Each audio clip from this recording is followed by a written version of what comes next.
Shalom. All praises to the Most High Yahweh, Bahashem, Yahweh Shai, Bahashem, Rakakwadash. Double honors to the elders of GMS and also to the Akim pushing this truth throughout the four corners of the world, and to the speckled birds or the Israelite foreigners spread throughout the four corners of the world but are actually of the seed line of Jacob. I say to you this morning, Shalom. And of course, we know about the meeting with those generals. And judging from the reaction, I guess it's somewhat positive, judging from the reaction of the generals when they were being in the meeting. They were pretty stoic, didn't have any emotion. They didn't seem to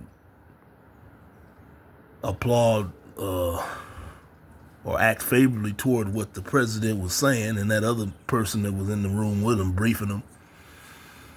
I guess that's one positive sign that they're not with this, at least for the American people. Positive sign for them that they're not with this.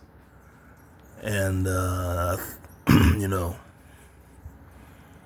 because a lot of things in there, basically, seems like they want to make war on their own, want the generals to basically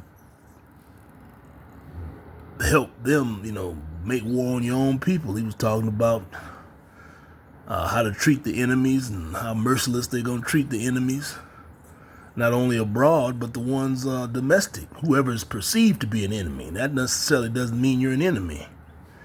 So if you say anything against the government, all these people in YouTube, you see how Trump went after people who weren't conciliatory towards Charlie Kirk's death.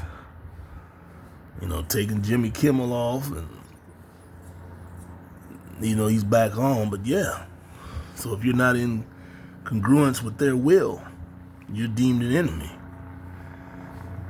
It's like Robespierre in France, the ruler of France in the 18th century. The Reign of Terror, 1793, he says, if you're not for me, you're against me. So, basically, it's just to see those generals who are going to be with them or who are going to be loyal to the Constitution. Basically, that's what it's going to come down to. We're going to weed out the generals, So, what we see now is, makes me think of scriptures, Revelations 12:12. The devil comes down in great wrath when he knows his time is short. The devil is not some red man with horns, with a pitchfork in hell, waiting for people, with a hot pot, waiting for people to be thrown into a pit so he can torture them. Hell is, hell is a place, which is this planet, and the devil in this case is the Western powers, the ruler of the Western power structure, in which we call the Edomites, or people know as Europeans. So, right now, in that root, his wrath is being,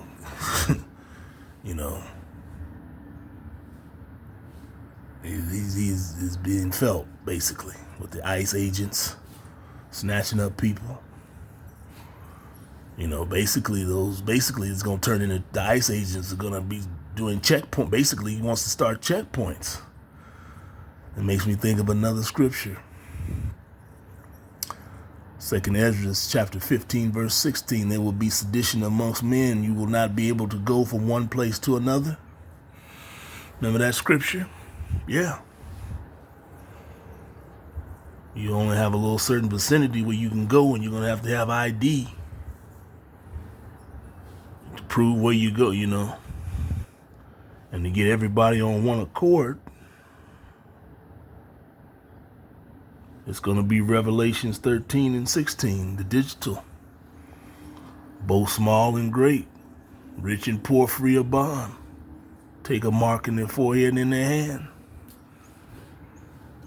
Yep. So they can monitor you. It's like the movie The Great Gatsby, or the book The Great Gatsby. A surveillance society.